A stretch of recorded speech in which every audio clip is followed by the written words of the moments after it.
Hello guys, welcome back to my YouTube channel EN learners. I hope आप सब अच्छे होंगे। तो चलिए गाइज़, आज की वीडियो को स्टार्ट करते हैं। गाइज़, आपने मेरी पिछली वीडियो देखी होगी जो मैंने यूजीसी नेट जीआरएफ के लिए बनाई है। उसमें मैंने कंप्लीट डिस्कशन किया है कि हमारे पास नेगेटिव मार्किंग होती है, कितना टाइम होता है, हम यूजीसी का हमारे यूजीसी के पेपर कितने होते हैं और कितने दिन में हमें पेपर देने होते हैं और कितना में टाइम मिलता है और किस तरह हम ये पेपर अटेम्प्ट करते हैं, ऑनलाइन मोड पर होते हैं या ऑफलाइन मोड पर। गाइज, मैंने सभी क्वेश्चन का आंसर देने की ट्राई की है। जो भी बच्चों के मन में डाउट होते हैं, जो भी उनके मन में क्वेश्चंस आते हैं, मैंने उन सभी के आंसर उस वीडियो में दिए हैं।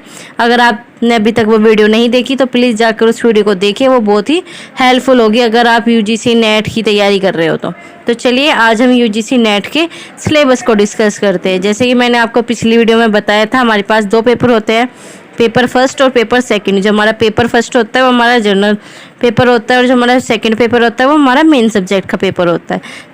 तो आज हम सामान्य प्रश्न पत्र के बारे में डिस्कस करेंगे जो कि हमारा जर्नल पेपर है। तो ये पेपर होता है हमारा शिक्षण और शोध अभिवृत्ति। तो चलिए इसका सिलेबस डिस्कस करते हैं। और गाइस, अगर आपको किसी भी यूजीसी नेट के किसी भी सब्जेक्ट की पीडीएफ चाहिए, या वो फर्स्ट पेपर हो या वो सेकंड पेपर, तो आप जाकर मेरे टेलीग्राम चैनल को ज्वाइन कर सकते हो। वहाँ पर आपको सारे सब्जेक्ट की पीडीएफ या फिर आपको किसी भी चीज़ से रिलेटेड पीडीएफ चाहिए तो आप मुझे बता सकते हो, आपको वहाँ सारी पीडीएफ प्रोवाइड करा दी जाएगी। तो चलिए गाइस, सिलेबस डिस्कस करते हैं। जैसे कि आपको स्क्रीन पर दिखाई दे रहा होगा, ये सिलेबस जो है मैंने हिंदी में डिस्कस कर रही हूँ मैं। अगर आपको ये सिलेबस इंग्लिश में चाहिए तो आप मेरे टेलीग्राम चैनल से ले लेना। गाइस, हम अपनी पहली यूनिट देखते हैं, शिक्षण अभिवृत्ति। जैसे कि आपको स्क्रीन पर दिखाई दे रहा होगा, ये हमारी फर्स्ट यूनिट है। आपको मैं एक बात बता दूँ कि हमारे पास फर्स्ट हो या हमारा सेकेंड पेपर, दोनों ही पेपर में हमारे पास 10 यूनिट दी होती है और उन एक यूनिट में से हमारे कम से कम 5 से लेके 6 तक हमारे क्वेश्चन आते हैं। किसी यूनिट में हमारे 5 क्वेश्चन आ जाएंगे तो किसी यूनिट में हमारे 7 क्वेश्चन आ जाएंगे। तो ये एवरेज होता है हमारा यूजीसी नेट का कि हर यूनिट में से क्वेश्चन आएंगे। ऐसा नहीं होता कि स्टार्टिंग की 5 यूनिट में से क्वेश्चन देते हो, लास्ट की यूनिट्स में से क्वेश्चन नहीं दिए। नहीं, हमारे पास 10 यूनिट्स होती है, चाहे वो हमारा मेन पेपर हो या हमारा जर्नल पेपर। तो हमें सारी ही यूनिट प्रॉपर तैयार करनी है, तभी हमारा यूजीसी नेट निकल सकता है और आप जीआरएफ के लिए सिलेक्ट हो सकते हो। तो गाइस, जैसे कि आपको स्क्रीन पर दिखाई दे रहा होगा, हमारी यूनिट 1 है शिक्षण अभिवृत्ति। इसके अंदर हमारे शिक्षक, शिक्षार्थी की विशेषताएं, शिक्षण प्रभाव तत्व, उच्च अधिगम संस्थाओं में शिक्षण की पद्धति। गाइस, इसके अंदर हमारे छोटे छोटे सब हेडिंग है, आप ये कह सकते हैं छोटे छोटे टॉपिक है जो हमें तैयार करने हैं। इसके अंदर बहुत सारे हमारे टॉपिक है। तो चलिए गाइस, हम अपनी सेकंड यूनिट देखते हैं जो कि हमारी शोध अभिवृत्ति है। ये आपने, जैसे कि आपको पता है कि हमारा यूजीसी नेट जो होता है ये हमारा एमए या फिर एमएससी या फिर हमारा एमएड वाले बच्चे ही अब इसे दे सकते हैं, क्योंकि हमारी इसमें पीजी कंप्लीट मांगते हैं। जो भी स्टूडेंट हमारा पीजी करके आया है वो ही इस पेपर को दे सकता है। और जो बच्चा पीजी करके आया उसने जरूर रिसर्च पढ़ी होगी, रिसर्च प्रपोजल बनाई होगी, रिपोर्ट बनाई होगी, डिसर्टेशन बनाई होगी। हम रिसर्च वगैरह से रिलेटेड होता है ये। इसके अंदर जो है हमारा शोध अर्थ, प्रकार और विशेषताएं, शोध पद्धतियाँ, शोध के चरण, शोध के प्रबंध, शोध में आईसीटी का अनुप्रयोग, शोध नैतिकता। अगर आपने एमएड की है ना तो ये यूनिट आपकी लगभग तैयार होगी। आपने सेकंड सेमेस्टर या फिर थर्ड सेमेस्टर में रिसर्च का बहुत अच्छे से टॉपिक क्लियर किया होगा। तो गाइस, ये जो फर्स्ट पेपर होता है ना, ये एमएड वालों के लिए और भी इजी होता है। तो गाइस, ये हमारी यूनिट 3 है, बोध। इसमें लिखा हुआ है एक गद्यांश दिया जाएगा, उस गद्यांश में पूछे गए प्रश्नों का उत्तर देना होगा। जैसे आपने कॉम्प्रिहेंसिव पैसेज होते हैं, ये उस टाइप का होता है। तो आपको एक पैराग्राफ देंगे, उसके अंदर से आपको आंसर जो है वो पुट करके उसमें बताना है कि कौन सा आंसर उसका ठीक है, उस पर टिक करके आना है। वैसे भी ये पेपर ऑनलाइन होगा, आपको मैंने पिछली वीडियो में बता दिया है। अगर गाइस आपने मेरी पिछली वीडियो नहीं देखी ना तो आपको ये चीज़ें बहुत कम समझ में आएगी, क्योंकि उस पिछली वीडियो में मैंने कंप्लीट डिस्कशन किया है कि यूजीसी नेट क्या होता है, कैसे कैसे इसमें सारी चीज़ें होती है। मैंने उसमें कंप्लीट बताया, आप उसे जाकर जरूर देखना अगर आप यूजीसी नेट की तैयारी कर रहे हो तो चलिए गाइस, यूनिट 4 है हमारी संप्रेक्षण। तो गाइस, जैसे कि आपको इसमें दिख रहे होंगे, इसमें हमें संप्रेक्षण, जो हमारी कम्युनिकेशन स्किल होती है, ये सब उससे रिलेटेड है। दूसरा हमारा प्रभावी संप्रेक्षण, प्रभावी संप्रेक्षण की बाधाएं, जन, मीडिया एवं समाज। तो ये हमारी 4th यूनिट है गाइस। तो चलिए हम अपने 5 यूनिट देखते हैं। इकाई 5, गणितीय तर्क और अभिवृत्ति। गाइस, इसके अंदर आपको कुछ मैथ के क्वेश्चन, कुछ रीजनिंग के क्वेश्चन आपको देखने को मिलेंगे। जैसे कि इन्होंने दिया भी है तर्क के प्रकार, संख्या श्रेणी, जो आपने रीजनिंग पढ़ी होगी नंबर सीरीज वाली या फिर अल्फाबेट सीरीज वाली जो होती है। गाइज अगर आपने कंपटीशन की तैयारी की होगी तो आपकी यूनिट पहले से ही तैयार होगी। तो इसमें हमारा जो आता है मैथ, रीजनिंग, तो आपने ये सब चीज़ पहले से की होगी। तो चलिए गाइज यूनिट 6 पे चलते हैं, जो कि हमारी युक्त तर्क है। इसमें भी आपको थोड़ा रीजनिंग का ही पोर्शन देखने को मिलेगा। इसमें जैसे कि आपने देखा होगा कंपटीशन वगैरह में कि राम की बहन की चाची की लड़की राम की क्या लगी, तो इस टाइप के इसमें क्वेश्चंस आते हैं कुछ। इसमें मतलब अलग अलग टाइप के, आप जब पढ़ोगे, आप अपनी कोई बुक लोगे, मैंने आपको बुक भी सजेस्ट की है कि फर्स्ट पेपर के लिए सबसे अच्छी बुक कौन सी है।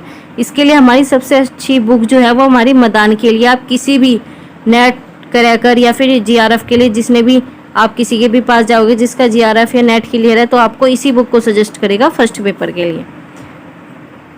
तो आपको इसमें दिखाई दे रहा होगा युक्ति के ढांचे का बोध, युक्ति के प्रकार, अनुरूपता, कारक, भारतीय तर्कशास्त्र, प्रमाण, अनुमान की संरचना।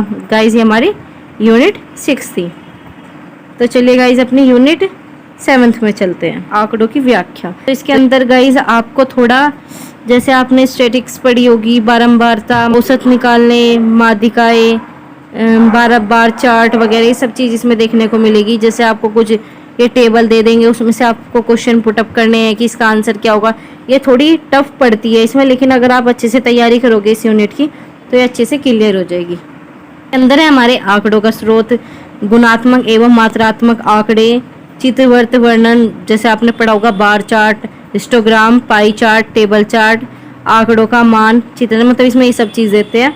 आंकड़ों की व्याख्या, आंकड़ों और सुशासन, इसमें कुछ क्वेश्चन हमारे थ्योरिकल बेस पर भी आते हैं। ऐसा नहीं कि बिल्कुल हमारे क्वेश्चन ही पूछ लिए, हमें आंसर ही निकालने हैं, उनके सोल्व करने नहीं। इसमें कुछ वैसे भी हमारे क्वेश्चन पूछ लेगा जो कि हमारी रीजनिंग वैसी चीज़ों से रिलेट होंगे, जो हमारे बिना पेन उठाए भी क्वेश्चन हो जाएंगे। तो चलिए अब हम अपनी इकाई 8 देखते हैं, जो कि हमारी यूनिट 8 है। वो है हमारी ICT, सूचना और संचार प्रौद्योगिकी। ये तो आपने 100% पढ़ा होगा अगर आप एमएड करके आयो, या एमएड वाले बच्चे इस पेपर को देंगे, या फिर कोई भी, क्योंकि ICT लगभग सभी जानते हैं कि ये सब क्या होता है, इसका आजकल शिक्षा में क्या इफेक्ट है, इसके अंदर क्या क्या हमारे पार्ट आ रहे हैं, क्या क्या नए नए पोर्टल लॉन्च हुए हैं शिक्षा को लेकर। इसके अंदर बहुत सारी चीज़ें आती है, जैसे कि आ गया ICT सामान्य, संक्षिप्तियाँ और शब्दावली, इंटरनेट आ गया, इंट्रानेट आ गया, ईमेल, श्रवण दृश्य कॉन्फ्रेंसिंग की मूलभूत बातें, उच्च शिक्षा में डिजिटल पहल, ICT और सुशासन। तो गाइस ये आपने पढ़ाई होगा, ये यूनिट जो है थोड़ी इजी पड़ेगी आपको।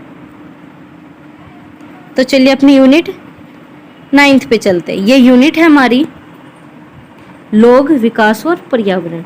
ये यूनिट हमारी थोड़ी बड़ी भी है, इसके अंदर हमारे बहुत सारे टॉपिक है। ये थोड़ी हमारी पर्यावरण से रिलेटेड है, जैसे कि आपको स्क्रीन पर दिख भी रहा होगा, विकास और पर्यावरण। अगर आपने CTET या UPTET किया होगा तो भी आप इसे आराम से कर सकते हो। पर्यावरण संव्यवहार ये वाला। हमारा अगला है पर्यावरण परक मुद्दे, स्थानीय क्षेत्रीय वायु प्रदूषण। ये तो मतलब ईजी है, अगर आप पढ़ोगे एक बार अच्छे से और इसके क्वेश्चंस लगाओगे तो आराम से हो जाएगा। फिर हमारा मानव स्वास्थ्य पर प्रदूषकों के प्रभाव, प्राकृतिक ऊर्जा, इसके स्रोत, सौर पवन, ये सब चीज़ें हैं। प्राकृतिक जोखिम हो गए, आपदाएं हो गई, ये पर्यावरण अधिनियम। तो गाइस जैसे आप स्क्रीन पर देख रहे हो, हमारा मॉन्ट्रियल प्रोटोकॉल हो गया, रियो सम्मेलन, जैव विविधता सम्मेलन, क्योटो प्रोटोकॉल, पेरिस समझौता।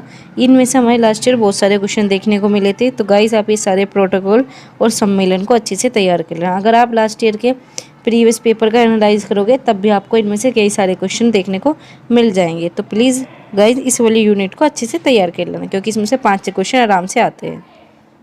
तो गाइस हम अपनी अगली यूनिट पे चलते हैं, जो हमारी यूनिट है 10, इकाई 10, उच्च शिक्षा प्रणाली। गाइस ये भी यूनिट कुछ ऐसी टफ नहीं है, ये भी आपने अच्छे से पढ़ी हुई होगी। उच्च अधिगम संस्थाएं और प्राचीन भारत में शिक्षा। स्वतंत्रता के बाद भारत में उच्च अधिगम, जैसे कि आपको पता है कि मेरा चैनल थोड़ा एमएड बेस पे ज़्यादा है, तो आपने अगर एमएड फर्स्ट सेमेस्टर पढ़ा होगा तो उसमें यह वाला आपने उच्च शिक्षा प्रणाली फर्स्ट सेमेस्टर में हमारा एक सब्जेक्ट है, उससे रिलेटेड है। तो तो चलिए गाइज अपने अगले पॉइंट देख लेते हैं। भारत में पाठ्य पारंपरिक और गैर पारंपरिक अधिगम कार्यक्रम। इसके बाद है हमारा व्यवसायिक, तकनीकी और कौशल आधारित शिक्षा। इससे अगला वाला पॉइंट है हमारा मूल्य शिक्षा और पर्यावरण परक शिक्षा, नीतियाँ, सुशासन और राजनीति और प्रशासन। गाइज आपने ये यूनिट एमएड में पढ़ी हुई है, जो कि हमारे फर्स्ट सेमेस्टर में एक सब्जेक्ट होता है, ये उससे रिलेटेड है बहुत सारी। तो आप गाइज उससे पढ़ के आपका बहुत सारा ये जो है पहले से ही क्लियर होगा। आप एक बार रिवाइज कर लेना और प्रीवियस क्वेश्चन लगा लेना, आपका ये आराम से हो जाएगा। तो चलिए गाइज, जैसा आप स्क्रीन पर देख रहे होगे हमारी टिप्पणी, तो चलिए दोनों मेन पॉइंट पे हम डिस्कस कर लेते हैं। जैसे कि आपको स्क्रीन पर दिखाई दे रहा होगा, प्रत्येक यूनिट में 2-2 अंकों वाले 5 प्रश्न तैयार किए जाएंगे। गाइज जैसे मैंने आपको पहले ही बता रखा है कि एक यूनिट में से हमारे 5 से और 6 क्वेश्चन मिल जाएंगे। पर्टिकुलर सिर्फ एक यूनिट में से हमें इतने क्वेश्चन मिल जाएंगे। और आपको पता है जैसे कि हमारी एक यूनिट है, उसमें से एक क्वेश्चन जो है हमारा कितने मार्क्स का होगा, 2 मार्क्स का। तो ऐसे हमारे किसी भी यूनिट में से जो क्वेश्चन आएंगे वो 10 या 12 नंबर तक आ सकते हैं। तो चलिए गाइस अपना सेकंड पॉइंट देखते हैं। यदि दृष्टिवान परीक्षार्थियों के लिए ग्राफ चित्र वाले प्रश्न तैयार किए जाते हैं तो दृष्टिबाधित परीक्षार्थियों के लिए उतने ही अंकों वाले प्रश्नों के अवतरण दिए जाएंगे। तो गाइस ये हमारे वैसा पर्टिकुलर पॉइंट है, जैसे कि आपको पता है जो दृष्टिबाधित बच्चे होंगे उनके लिए हमारे वैसे क्वेश्चन तैयार कर दिए जाएंगे, और जो दृष्टिवान है उनके लिए ग्राफ और चित्र वाले तैयार कर ले जाएंगे। बताना आपको ये सिलेबस समझ में आया नहीं आया, और आपको इस सिलेबस की पीडीएफ चाहिए तो आप मुझे कमेंट बॉक्स में बता सकते हो। वैसे आप मेरी पिछली वाली वीडियो देख लेना, उसमें मैंने बताया हुआ, लेकिन मैं आपको एक बार फिर रिवाइज कर देती हूँ।